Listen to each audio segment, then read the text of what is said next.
میری مولویوں سے دشمنی کیوں ہے؟ یہ سوال مجھ سے اکثر مسلمان پوچھتے ہیں جب میں ان کو بتاتا ہوں کہ مولویوں سے باز رہو، مولویوں کی باتیں نہ سنو، مولویوں کے جھوٹے قصے نہ سنو، مولویوں کے پیچھے نہ چلو، ان کے پیچھے نماز نہیں پڑھو۔ تو مجھ سے مسلمان کہتے ہیں کہ یار تمہیں کیا مسئلہ کیا ہے مولویوں سے؟ کیوں تم ان کے دشمن ہو؟ تو میں دشمن ان کا اس لیے ہوں کیونکہ انہوں نے قرآن کے ساتھ جو کھیل کیا ہے اور قرآن کی آیات کو جس طرح انہوں نے مروڑا ہے، جس طرح وہ لوگوں کو بیوقوف بناتے ہیں، ان کا مال ہڑپ کرتے ہیں، ان سے جھوٹ بولتے ہیں، لوگوں کو کیسے بھٹکاتے ہیں، وہ سب چیزیں دیکھنے کے بعد، ان کی حرکتیں دیکھنے کے بعد میں ان کا دشمن بن گیا ہوں، کیونکہ میں صرف قرآن پر چلتا ہوں جیسے آپ کو پتہ ہے، اور قرآن خود ہم سے یہ کہتا ہے کہ ہم ان علماء کرام سے بچیں۔ میں آپ کو آیات دکھاؤں گا، اور وہ لوگ جو خدا کے بارے میں جھوٹ گڑھتے ہیں ان سے زیادہ غلط کون کرتا ہے؟ تو یہ کچھ آیات ہے جو میں آپ کے سامنے پیش کرنا چاہ رہا تھا۔ یہ میری ٹرانسلیشن میں سے ہیں، قرآن اردو ترجمہ .com پہ، جو آپ پڑھ سکتے ہیں فار فری۔ اور پہلے وہ آیات کی طرف ذرا دیکھتے ہیں کہ بات کیا ہو رہی ہے، اور پھر میں آپ کو دکھاتا ہوں کہ یہ ہمارے جو علماء کرام ہیں، جو مولوی ہیں جن کو سر پہ چڑھایا ہوا ہے، ان پر یہ کیسے لاگو ہوتی ہیں، مطلب یہ کیسے ان پر فٹ ہوتی ہیں۔ تو شروع کرتے ہیں۔ یہ ہے پہلی آیت جو میں آپ کو دکھانا چاہ رہا تھا، یہ سورہ المائدہ میں ہے، چیپٹر 5 پہ ہم پڑھتے ہیں آیت 87 پہ۔ اے وہ جنہوں نے یقین کیا، نہیں حرام کرو اچھی چیزیں جو خدا نے حلال کی ہیں تمہارے لیے، اور حد سے نہیں بڑھو، خدا محبت نہیں کرتا حد سے بڑھنے والوں سے، اور کھاؤ اس میں سے جو خدا نے تمہیں دیا ہے حلال اور اچھا، اور خدا سے ڈرو اس سے جس پر تم یقین رکھتے ہو۔ تو دیکھیں یہاں صاف واضح ہے کہ تم جو ہے وہ حرام نہیں کرو اچھی چیزیں جو خدا نے حلال کی ہیں، اور خدا نے جو چیزیں حلال کی ہیں وہ ہمیں قرآن میں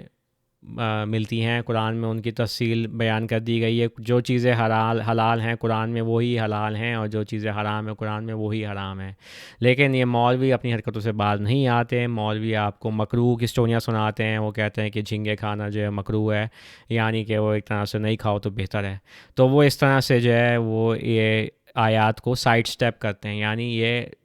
آیات کو مروڑتے ہیں۔ دوسری چیز یہاں ہم ایک اور جگہ پڑھتے ہیں، یہاں ہمیں وارن کیا گیا ہے کہ علماء کرام سے بچو، ٹھیک ہے؟ کیونکہ یہ علماء کرام خالی مسلمانوں میں نہیں ہیں، یہ یہودیوں میں بھی ان کے علماء کرام ہیں جو ان کے رہبرز ہیں، اسی طرح عیسائیوں میں بھی ان کے علماء کرام ہیں جو ان کے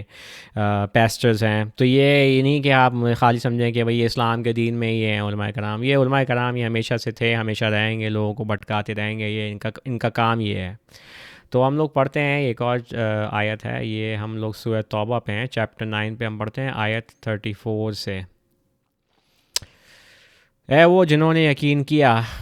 بہت سے علماء اور راہبوں میں سے آدمیوں کے پیسے کھاتے ہیں جھوٹ سے اور موڑتے ہیں خدا کی راہ سے، اور وہ جو جمع کر رہے ہیں سونا اور چاندی اور خرچ نہیں کر رہے ہیں خدا کی راہ میں، تو خوشخبری دے دو انہیں ایک تکلیف والی سزا کی،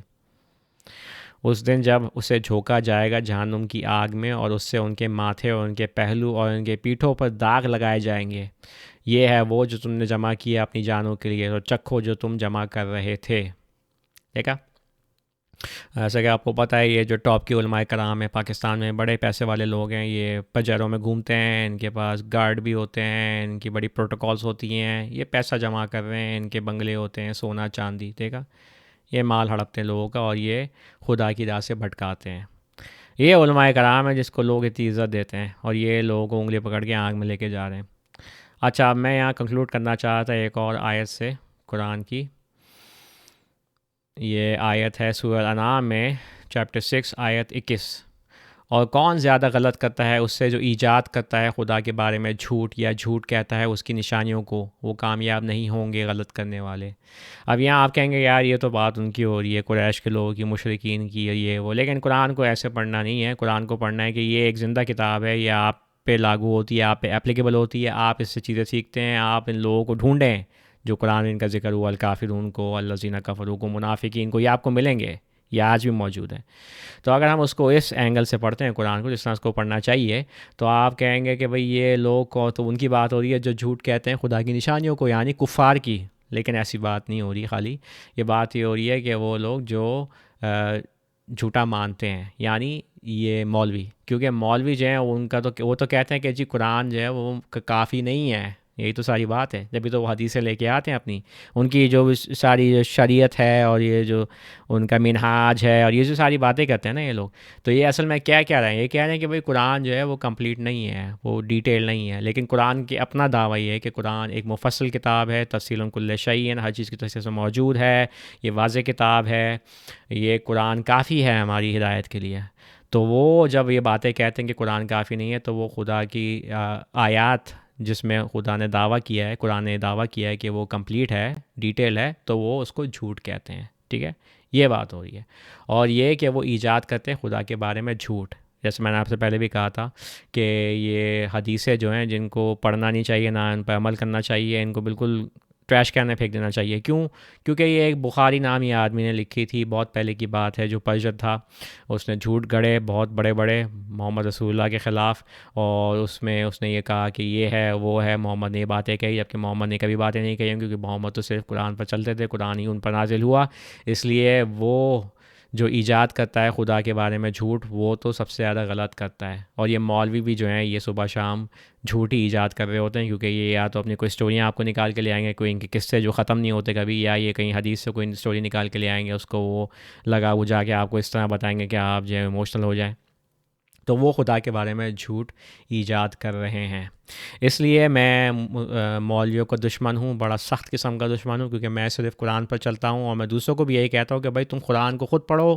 قرآن کو خود اپروچ کرو، قرآن اتنی مشکل کتاب نہیں، اتنی تو میں نے مولویوں نے بتا دیا ہے، اس پہ عمل کرنا آسان ہے، تم شروع تو کرو کام، قرآن کو اس ترجمے میں پڑھو اور سمجھنے کی کوشش کرو کہ موٹی موٹی باتیں کیا ہیں، ان پر عمل کرو، اور پھر اس طرح جو ہے خدا علم تم پر اور کھولیں گے، قرآن اور سمجھ میں آئے گا، اور پھر تمہیں سمجھ میں آئے گی کہ یہ مولوی بھی جس طرح میں سمجھ گیا ہوں کہ یہ خدا اور رسول کے دشمن ہیں، اور یہ کہ ان سے دشمنی لازمی ہے ان لوگوں کے لیے جو چلتے ہیں خدا کی ہدایت پر، یعنی قرآن پر، اور یہ دشمنی اسی وقت ختم ہو سکتی ہے جب یہ مولوی توبہ کریں اور یہ واپس آئیں قرآن پہ، صرف قرآن پر، قرآن کے حساب سے فیصلے کریں، قرآن ہی کو پڑھ کے لوگوں کو سنائیں، قرآن کے حساب سے لوگوں کو بتائیں کہ کیا صحیح ہے، کیا غلط ہے، کیا حلال ہے، کیا حرام ہے، اور یہ لوگوں کا مال ہڑپنا بند کریں۔ تو یہ وجہ ہے۔ چلیں آج کا ویڈیو یہیں روکتے ہیں، انشاءاللہ بات ہوتی ہے نیکسٹ ویڈیو میں۔ السلام علیکم۔